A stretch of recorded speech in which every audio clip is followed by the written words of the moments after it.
Good to Yes, we're see you, good. man. We're Great to good. see you As I both. think you Thanks for having me on. as I think you know, we've built all of this tech, and so we're constantly, like, iterating it and making it better, like, as we go live, so, we'll hit you with a confetti cannon as we welcome you Wow. in. We also have I guess it's Coinbase, we'll make it rain a little USDC. How about that too? See if this is That's what I working. need. Yeah, there we There we go. go. Yes, Justin there you go. Gainsley, payments product lead at Coinbase. Man, thanks for being patient. Yeah, We're pumped to catch up with you. give us the TLDR. I mean, I think the last time we spoke was at ETH Denver. But for the people that maybe don't know you, just kind of give us that. You just ran into us at a conference. Who are you, and what do you do? Yeah, a lot has changed since Deep Denver. So I'm That's Justin. 2 years ago. Out of two Yeah, I years was gonna ago. say I should say 2 years ago. I know we've come a long way. Um, I'm Justin. I lead stablecoin payment products and payment acceptance at Coinbase. I've been here for 4 years, and so working on crypto payments pretty much that whole time. And when I started on our crypto payments initiative, Coinbase Commerce at the time, it was all about spending Bitcoin. We then pivoted to do every asset, every network. Then we tried meme coins. We tried so much stuff.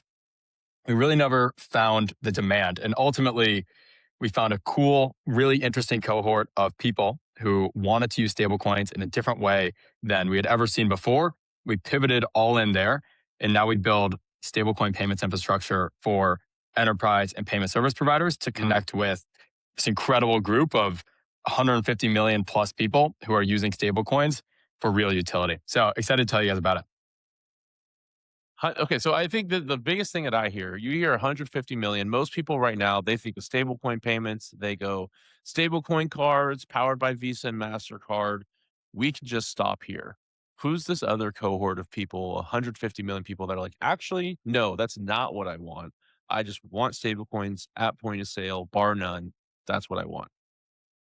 Yeah. So I think the stablecoin cards are actually pretty complementary. And so there's nothing wrong with those. But what we've found is there's this new cohort of people emerging that are holding stablecoins because they want access to the dollar and that this is what they consider their savings account. And so I talk to these folks every day. I don't think this cohort existed 5 years ago.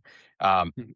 and what they tell me is I'm earning in stablecoins, or I'd rather hold the dollar than my local currency, or I can earn yield, or I can get better access to financial rails because I am using stablecoins in a stablecoin wallet. And a fascinating statistic is over half of the people using our product today have no other assets in their wallet. And so these are truly stablecoin native people.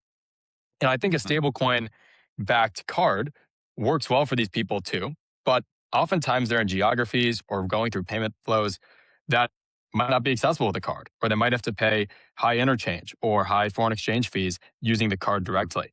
And so by being able to spend directly in stablecoins, they can often transact for less, transact more immediately from their actual balance.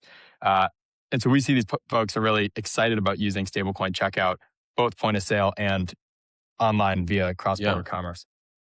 Can you briefly touch on, because I don't think this gets talked about hardly at all. I don't know if people know there's a $5.5 billion Visa MasterCard settlement just in the US for merchants being overcharged interchange fees. There's still a massive issue worldwide where even if you are using Visa MasterCard, you're using the standard form of payment, interchange fees are extremely high.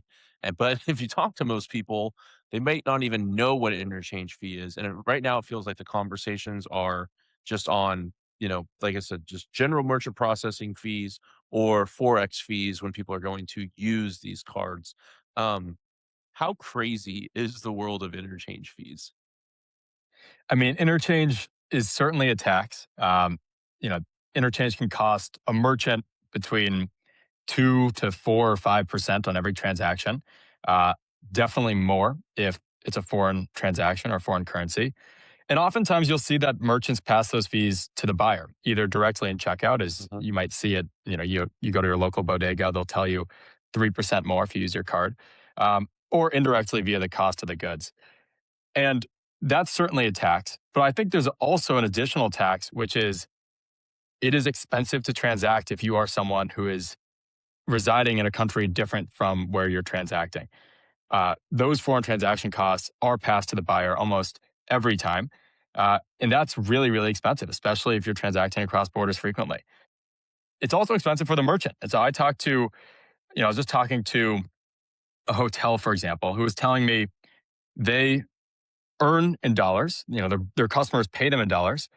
They then receive the funds in pesos. And so they're spending the foreign transaction fee there. But then they're paying Mhm. for goods and services in dollars for their vendors. And so they're paying foreign exchange twice. And so by leveraging stablecoins, businesses and consumers can more efficiently manage their capital. They can avoid these taxes, these fees. Um, and so that's why we're seeing such crazy volumes and such massive growth over the past few years in stablecoin adoption, stablecoin wallets, settlements, and all the key metrics. Mm. Yeah. Justin, it's been really cool to see the evolution of the product and like how you mentioned in the beginning, like starting with let's help people spend their Bitcoin or spend their crypto into I remember like very the conviction of Lauren of like USDC, like we need to make this all about USDC and uh the stablecoin specific part of like payments. And it sounds like now the payment product itself is more in this like infrastructure package or this like ecosystem of products, not like a what it was probably when I was really familiar with this was like a standalone API or checkout product. How are you seeing the payments specifically fitting into all of these other like parts of Coinbase Business, or how are you actually like what are you calling this right now? Is it Coinbase Business? Like give us a sense of the product itself and where it fits within the business a little bit. Yeah. So my side is Coinbase Payments, which is a fairly new name. And Coinbase Payments builds the infrastructure to allow distributors and platforms to leverage stablecoins to their advantage. And so one of our internal customers is Coinbase Business, which is our direct to business product. And so an SMB interested in using stablecoins or trading crypto can go sign up online at coinbase.com/business and get access to these same payment rails. So they can accept invoices in stablecoins, do payouts, do consumer checkout, and so on. We also sell that same infrastructure to payment service providers who are serving some of the largest enterprises in the world. And so that is the folks like PPRO and checkout.com, who we both recently announced partnerships with, who provide payment functionality to many common household names. And so you can imagine PPRO has folks like Adobe and Shein. Uh, Mm. Checkout.com has folks like Netflix and Spotify. And those businesses, they don't want to reconfigure all of their checkout flows every time they want to add a new payment method. And they're looking at stablecoins and they're saying, I want these. This is going to allow me to distribute my product to every country in the world. It's going to allow me to tap into a customer base who might not have otherwise been able to check out. But they don't want to come in and do a custom integration every time something like this comes up. And so they leverage folks like checkout.com.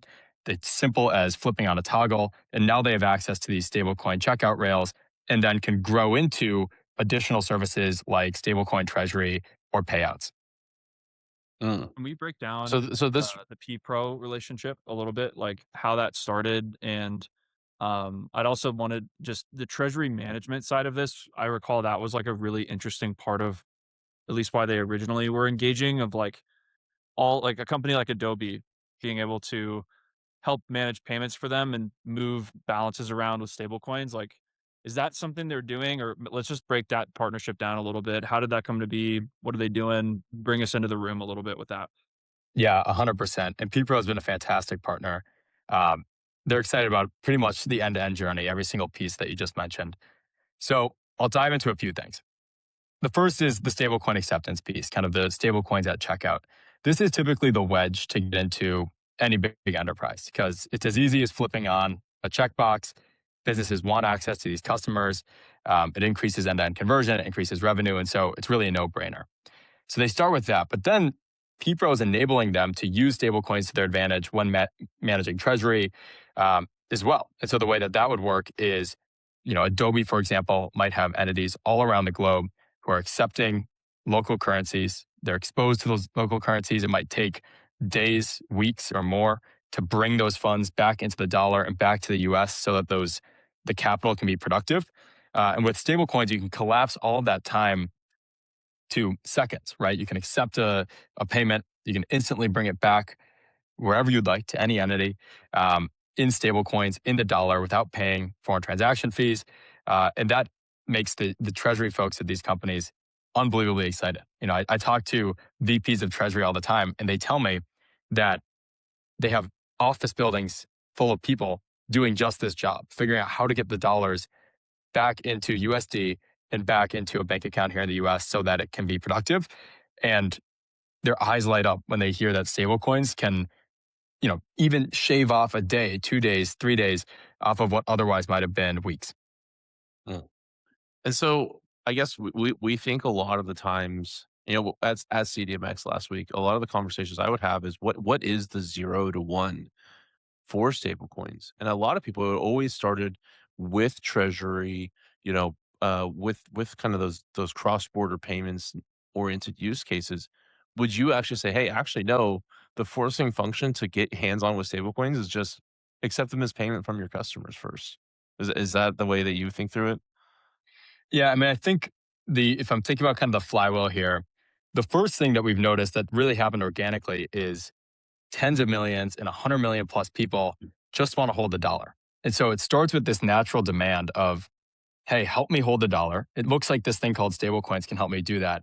And so that kind of happened really naturally. And then you have all these other ancillary functions around enabling those people who are now holding the dollar via stablecoins to do more with it. Maybe it's spending it via a card. Maybe it's spending it at checkout. Maybe it is paying out to those folks more cheaply via someone like Deal. There's this whole flywheel that happens when you service this latent demand of dollar access via stablecoins. And I think that, to answer your question directly, accepting those funds from customers is 100% one of the first kind of 0 to 1 pieces that I think needs to get off the ground, and we've been seeing lots of demand for. But then, of course, there's also payouts. These people want to get paid in dollars. There's also, treasury management. What happens once we have these stable coins? Can we use them to our advantage? And so I think all of these pieces are really complementary, and they ladder up nicely.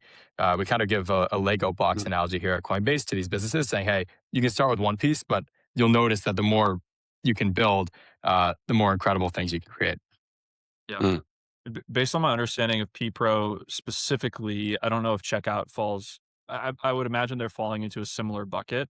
But PPRO, from my understanding of that business, is they're really good at finding these like multinational businesses and then helping them with these types of problems in all these different markets, because a company like Adobe will need to be doing business in all of these different markets, and the management of that, just from a treasury standpoint, is extremely complicated. So PPRO is kind of coming in, having that specialty, and then taking payments on behalf of those clients in those markets.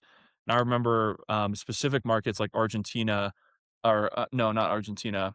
Was it Argentina? A very hyperinflationary country, like a couple of years ago, was the reason why they were like, "Hey, we're holding funds on behalf of this company, and we need like we are actively like painfully trying to get into dollars as fast as possible.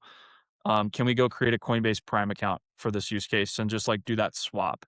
Are you seeing how are you seeing the custody and Prime business be able to create these kinds of like treasury management architectures where you actually can onboard a P Pro, and then how are they able to get these types of systems set up? Are how are they having to like go and spin up Coinbase Prime accounts for their clients, or is there a different system that you guys have started implementing there?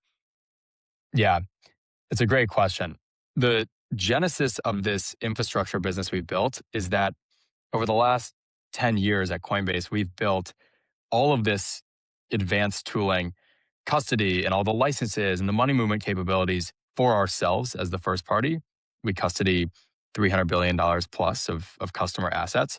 And so we had to build all these things kind of the hard way, the compliant way over a decade. And now our job is, easy, because we can take these things that we've already built at Coinbase for our direct customers and expose them as APIs to third-party customers. And so we have fully managed, I think we call it Coinbase Direct accounts, where someone like PPRO can spin up sub-accounts for each of their merchants if they'd like.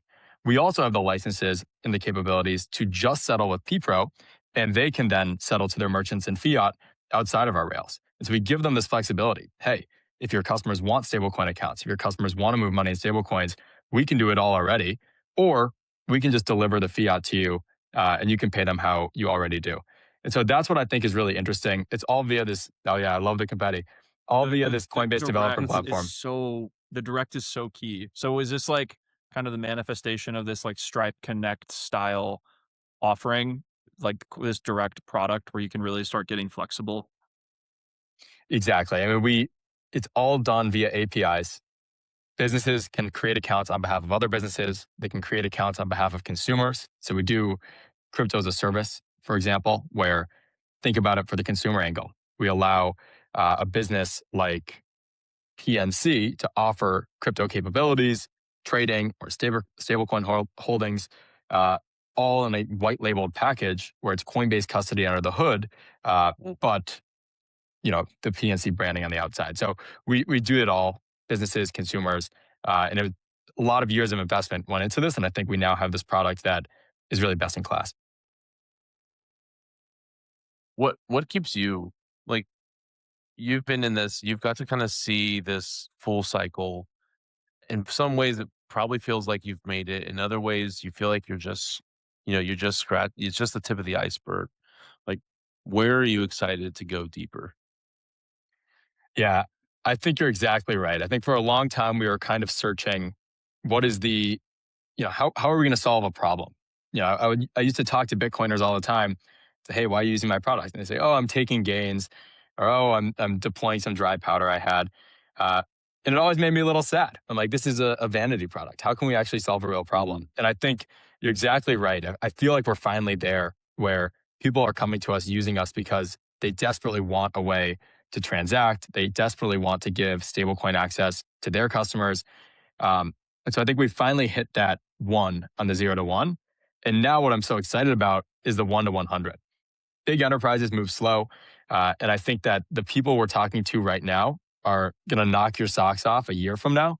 And that's just what it takes. In the enterprise world, it takes a while to get it going. But once they do, You're I think teasing us, man. yeah, I mean, we'll be really proud as an industry to see how far we've come. And I teased you guys at ETH Denver 2 years ago about all the stuff that we're doing now. And so it's a good sign that, these things take time, but they ultimately come to fruition. True, you need to give us the alpha confetti or something here.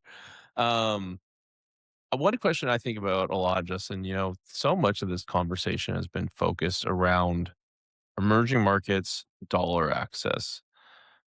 The thing that I struggle with, and I don't know how much this is coming onto your radar, is that payments still aren't great in the US. There's this vanity that they work great, that it's easy to go set Square up if you're an SMB. But at the end of the day, like you said, um, going and paying at the bodega and going and paying at your favorite restaurant around town, like it's either the option of pay by cash, which we're moving towards a cashless society, or you're getting charged 4%, or you're the merchant and you're saying, "Hey, now I'm raising." And with inflation, with everything else, it's kind of the last thing that SMBs want to think about. Um, when I just look at it from the perspective of what's a market that's kind of ripe for disruption, why hasn't domestic payments really took off yet? And what would it Yeah. take to get them to take off? Yeah. I mean, I think you're absolutely right. The way that we kind of look at it is shark bite versus mosquito bite in terms of level of pain. Mm. I agree. I mean, there are certainly problems with the payment experiences here in the US. It is costly, it is slow. I go crazy that it takes me days to get money when I want to move them from one bank to another or from one account to another. It's Even insane. RTP is not widely available, It's between insane. financial institutions. I agree. It is absolutely insane. Um, but what I'll say is what we have found is there are markets and there are people who are experiencing much, much larger pains when Yeah, it comes to moving sure. their money. And we just we want to follow the demand. And if the people are kind of pulling the product out of us saying, hey, here's exactly what we need in order to solve our problem and therefore use your product every day, Mm. it's very easy to say yes to. And those I consider more of these shark bites where they have no alternative. Um, for example, we work with Shopify on stablecoin checkout. as well as Yeah. merchant stablecoin accounts. And Shopify can only operate in, call it 120 markets. So they're leaving out 80 countries of people who want to be able to sell things, who want to be able to buy things, who simply can't because the rails don't exist there. And stablecoins unlock that. And that is Yeah. Shopify's mission, is giving everyone access to the ability to sell and the ability to buy. And so those are the sort of pains that we're focused on to start. But of course, I think that stablecoins will be the rail that solve much of the pain you just described. And I'm excited to see, probably under the hood, it'll probably be pretty hidden, how stablecoins can help businesses and these payment flows so that they're more efficient and they're less of a tax on society. Man, yeah, I guess I think where I'm like psychoanalyzing myself, right? There is that humanitarian that you want to go solve the world's problems. You do want to go solve the big problems. In the same breath, I want to solve the problems in my backyard. I want to solve the problems for the guy I know at church that's running a small business, and he's just like, man, $60,000 a year would mean the world to my business to send my daughter to college or to give my employees a bonus. Um, so maybe just what I'm getting at is if there's anybody out there that wants to brainstorm, hey, how do you actually tackle the payments problem in the US with stablecoins? Let's talk. I think about this model. They started popping up around my town of it's like an ad network, right? I went into my coffee shop. There's a TV screen. It's just all it's playing is local ads. And then next thing you know, I go into the other business, they have one and they have one. And now all of a sudden there's 20 businesses in town that have TVs just paying local ads. What would it look like if you had a payment product built on stablecoins that was for local payments and it was rewards, centered around going and paying locally and using this form of payment instead, passing that interchange back. I don't know how it would look. Those are just things I throw out there because you're right. There's a lot bigger problems than we face, but um, I don't want to glance over the amount of money. I think I've seen some of the frustration with SMBs like throughout the US that it's like somebody's got to go solve that. Probably not me, but somebody needs to. I agree. Is I it agree. And I think a lot of these businesses, they kind of follow consumer behavior. And so if you have, I think Cash App's a good example. Like, businesses want Cash App because consumers, there's 30 million consumers Good or point. something that that are wanting to pay with Cash App. And I think part of the problem we faced trying to tackle this problem in the US, because I agree, I used to go door to door and I would talk to these bodegas and I'd say, hey, how much are you spending on interchange? What do you spend on Stripe or on your terminal? And they'd say the same thing. Like, I could buy cars, I could pay my employees more, I could send my kids to college. And so I agree. However, it's extremely hard to change payer behavior. And so to follow where these 150 million people already are is where we've seen the most success so far. Yeah. Yeah. I think that's kind of the conclusion I've come to, which I don't know. Like my degree was in psychology, so like I just think through like what is the psychology of consumer payment behavior? Like what would it's more just like solving a puzzle at this point. Like what would it actually take to change? And you think about the evolution, like you said, from checks to from cash to checks to debit cards to credit cards to the cash apps to the Venmos, and it's like what caused each of those jumps. Even look at the Starbucks app. I think that's a great example where that's a pretty big change in consumer behavior, but what did they have to give the consumers to get them to do that? Drew, welcome back. I think I'm back. Can you hear me okay? You're back. The This is joys where of hotel Wi-Fi. hotel Wi-Fi is tough today. Justin, I have one more time for one more question from my side. You mentioned the really unique advantage that Coinbase has due to the tenure of like 10 plus years building all of this stuff in-house, the licensing, the money movement, like all of the advantages that comes with now in offering these types of solutions and these products that are very nuanced and not just like in theory they're ready, but hey, like one of the largest like regulated crypto businesses on planet Earth have like this is battle tested and here you go. It's like ready to be used for you. That's a huge advantage. What other like outside of that, what other key advantages do you see Coinbase having in this like next 1 to 2 year period that seems to be this like really crucial like from our vantage point, like consolidation is happening across startups. You have like a generally like macro bearish sentiment. But if you really look at like the builders and the people that you're probably talking to every day, it's never been more optimistic in terms of what's possible. What are these advantages that you're seeing Coinbase having? Are these things that you're able to offer outside of maybe the referenced example before? What other things are coming to mind right now that you're seeing are like raising eyebrows and winning deals? Yeah, there's a few. So number one, like you said, it's the fact that we've built 10 plus years of infrastructure that is already ready to go and we can externalize and solve so many needs because we've had so long to build all of it. So that's number one. Number two is trust, without a doubt. Um, Definitely the most trusted brand in crypto. You know, we're a publicly traded company in the S&P 500. We hold hundreds of billions of dollars of customer assets. We've survived the many, many winters of crypto. And so we've built that customer trust, and that's what's enabled us to work with the BlackRocks of the world and the largest companies in the entire world as the default and most trusted option. The third one, as I see lots of traditional payments businesses trying to enter the space, is I think we have amazing crypto chops. Like a lot of the stuff is really hard to build, especially if we're doing it on chain. Smart contract development can be challenging. Of course, crypto has a notorious and terrible hack probably every 6 months when it comes to contracts actually on the blockchain. And we know how to do that stuff like the back of our hand. We have incredible smart contract engineers. Love that. There we go. Um, and just generally a really, really talent dense and incredible team at Coinbase. And so I think that team is definitely an advantage.